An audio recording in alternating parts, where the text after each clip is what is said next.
Hello, in this video I'm going to be taking you through how to do the routine head maintenance on this Joemars wire machine.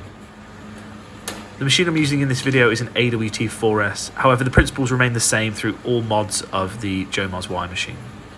In preparation for carrying out this maintenance, you want to remove any fixturing or workpieces and then jog the heads over to a comfortable position for you. Bring the Z down, as we usually start from the top of the upper head and work our way down through to the lower rollers. Once you've cut the wire, I suggest that you prepare your tools. You're going to need a set of Allen keys, an adjustable spanner and some boxes to keep the spares in while you're carrying out the maintenance.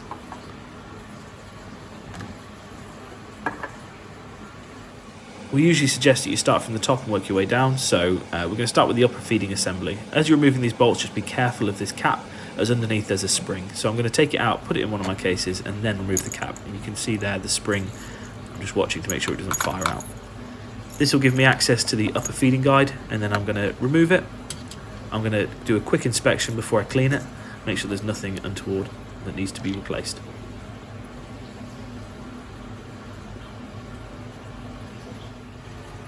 Next, I'm going to remove the contactor tip. This is something you may need to regularly do, just reposition it, as this contactor tip does wear. As you see, it just slides along in that slot, and you can see some wear on this tip itself. So we could move that along to a nice clean section for the tip. Once it's fully used up, it should be replaced. Bring the head up and then remove the upper flushing nozzle and the splash guard. This will give you access to the nozzle cap base, which is removed using these 5 bolts.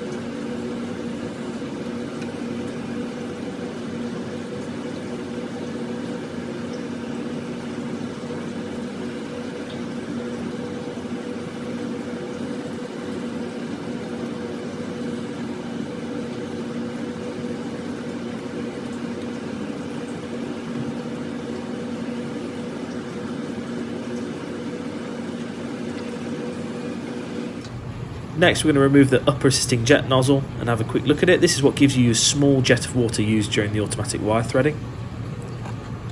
Then we're going to strip out all the parts from the nozzle cap base. So specifically, I'm going to take the O-rings out. That will allow me to fully submerge this part in degreaser, give it a good clean without damaging the O-rings. So I'm taking a small pick, or you could use a small screwdriver, and then just removing the O-rings and keeping them separate. There is a small grub screw in the side of this, that needs to remain in, it's just used as a plug. Next thing we're going to do is remove the upper guide. One thing to check on here at this stage is just to make sure that it's the right diameter to the size wire you're using. So this is 0.25, so I need to ensure that that's the one that I put back on when I finish my maintenance. We've now finished stripping the upper head, so we're going to move it out the way to give us better access to the lower head. You need to remove the lower flushing guide and then give it a quick inspection. Any damage of this should be replaced. However, just to be noted, there are 2 types. This is the solid type, and there's also a type that's a mother and internal floating cup, as seen here. Any damage to these should be replaced.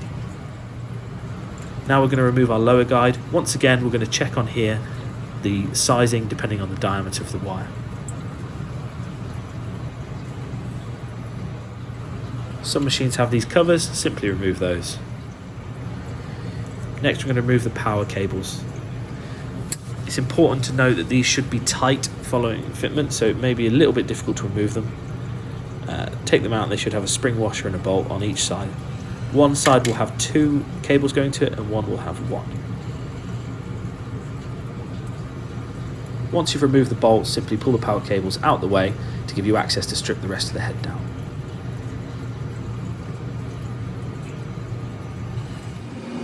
We're now going to disconnect all of the water pipes. These may be in a slightly different position depending on the mod of your machine, but as you loosen them all off, just be aware they are brass fittings, so don't apply excessive force.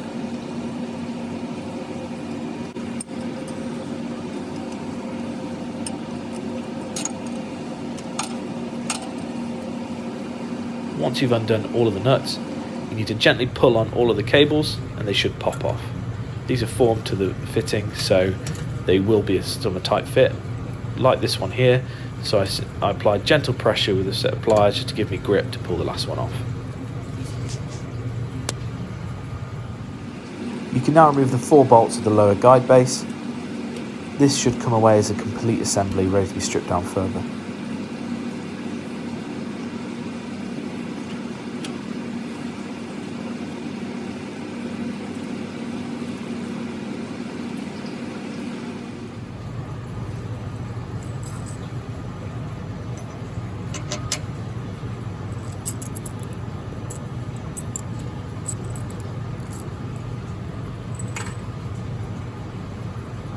As you strip down the lower guide base, you'll notice that the contactor tip is in its upper section.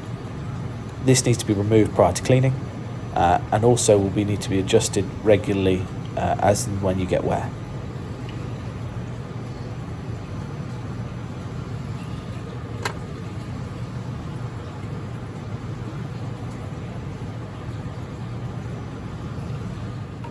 You're now going to strip down the subguide base. To remove the subguide, apply gentle pressure to the rear of the subguide.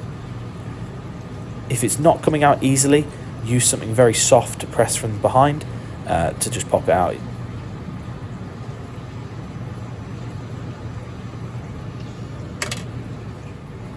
The O-ring should then be removed prior to cleaning.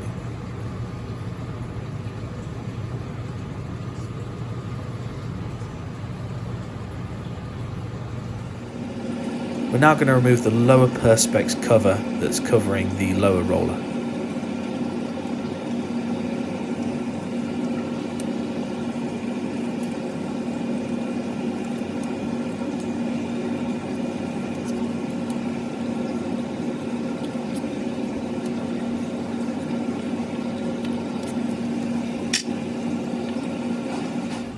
Once that's removed, you can remove the cap that's covering the roller bearing.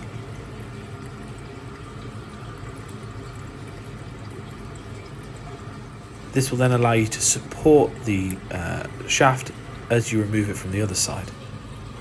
Simply press in once it's almost all the way out, and this should push the lower ceramic roller out.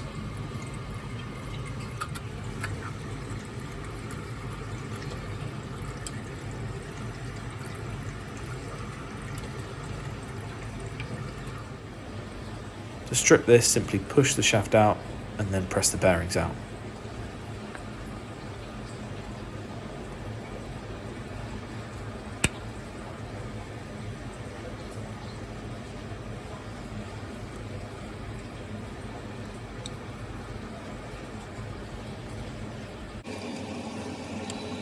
We're now going to remove the lower C plate. On some mods of this machine, there's a small grub screw that also attaches to the rubber connection tube which goes to the rear rollers.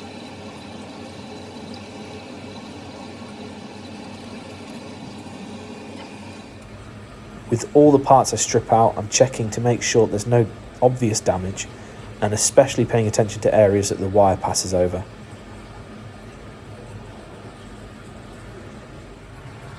We've now fully finished stripping down the upper and lower head.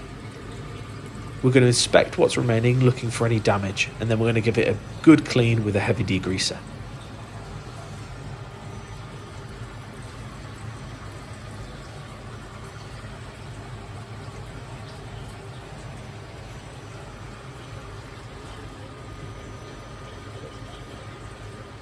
We're now going to clean and inspect all of the parts we just removed.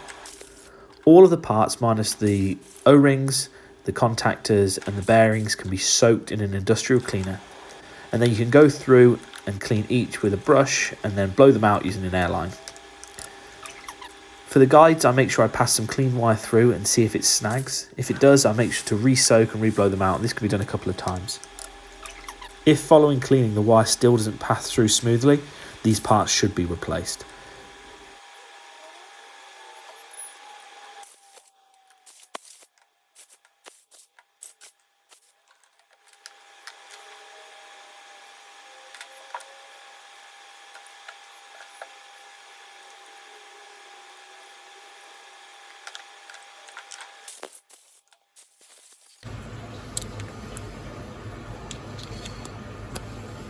The rebuild is the opposite of the removal, so we're going to fit the bearings and check if they roll smoothly. If they don't, just replace those bearings out.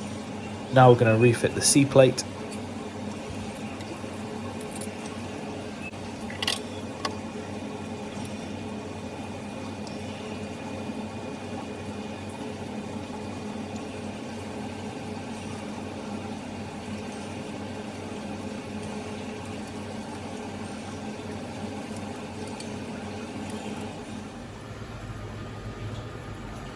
You can now fit the shaft through the bearings, preparing to fit it.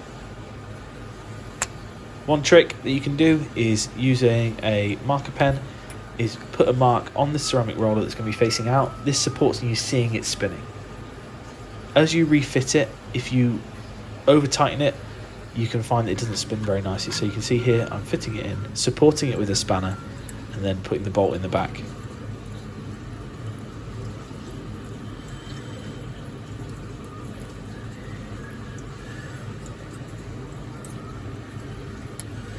I'm going to just tighten this up, pinch it up, and then just check that the lower roller spins freely. I'm then going to fit the lower roller bearing cap and tighten that on. Once again checking that the lower roller spins.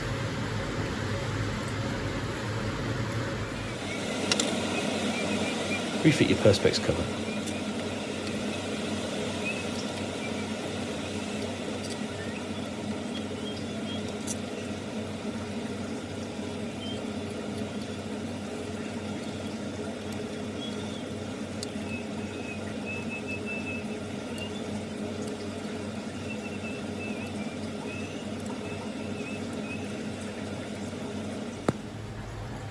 We're now going to place the sub-guide base on top of the head. I often find it easier to connect to the water pipe now, as that rear one is usually quite stiff. Refit your O-ring and then slot in your sub-guide. You can now refit your contactor in your lower guide base. Be careful not to touch the area the wire is going to pass over, so a nice clean section there, and then tighten it down. This shouldn't move around too much, so you want it to be nice and tight so that the contactor is not going to slide around during operation. Then fit your PTFE plate and sit it over the top. This can then be tightened down as a unit.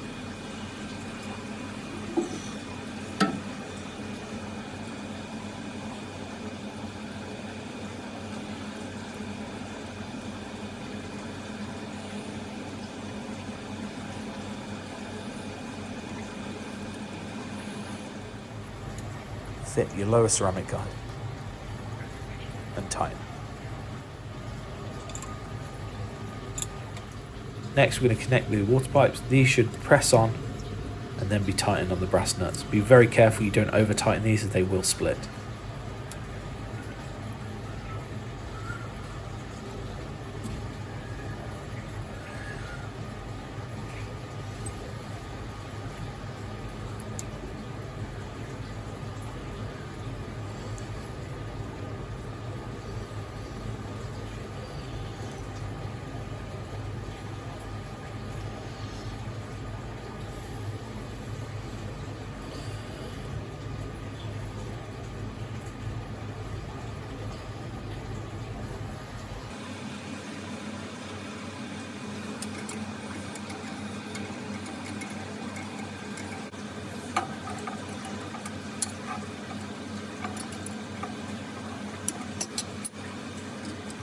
Now refit your power cables. There should be a bolted spring washer on each side. However, the side with the two cables should have the slightly longer bolt.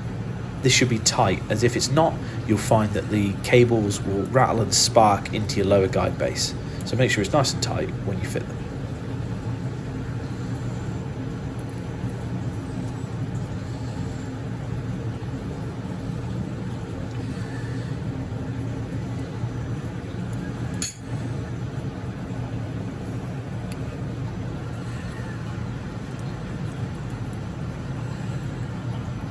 If it has one, refit your cover, and then you're ready to reattach your lower flushing nozzle.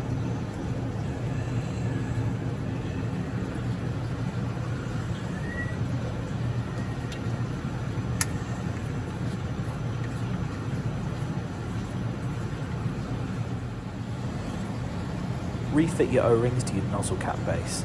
To extend the life of these O-rings, you can put a little bit of silicone grease on them prior to fitment. Once you've done that, slide through your upper assisting jet nozzle.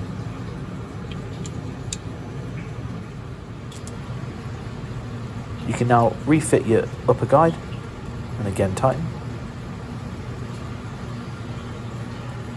Making sure that prior to fitment you check that both the upper and lower guides were the correct size for the wire you're using. Refit your nozzle cap base. There's a small cutout in the front so you know which way it fits round.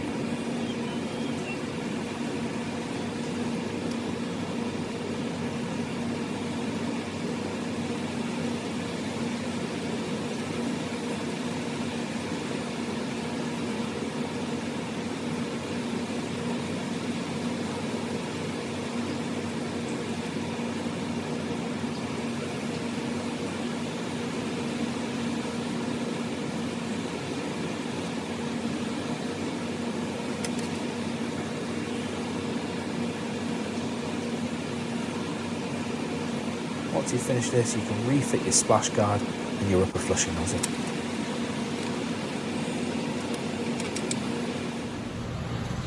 Bring the head down to give you access to the top. Refit your contactor to here, again being careful not to touch the area that the wire is going to pass over, and tighten so it doesn't move around during operation.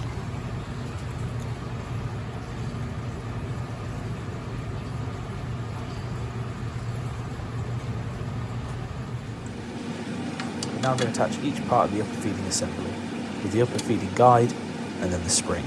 Being careful this doesn't again fire out while we're fitting it.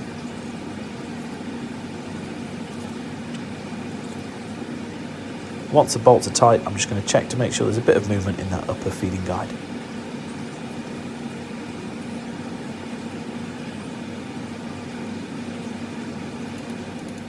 You can now turn on your lower roller and check that it's freely rotating.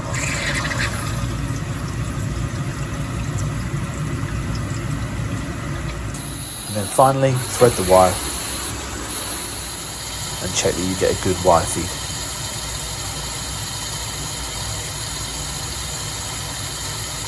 If you need any more support on this upper and lower head maintenance, please get in touch with us at Eurospark.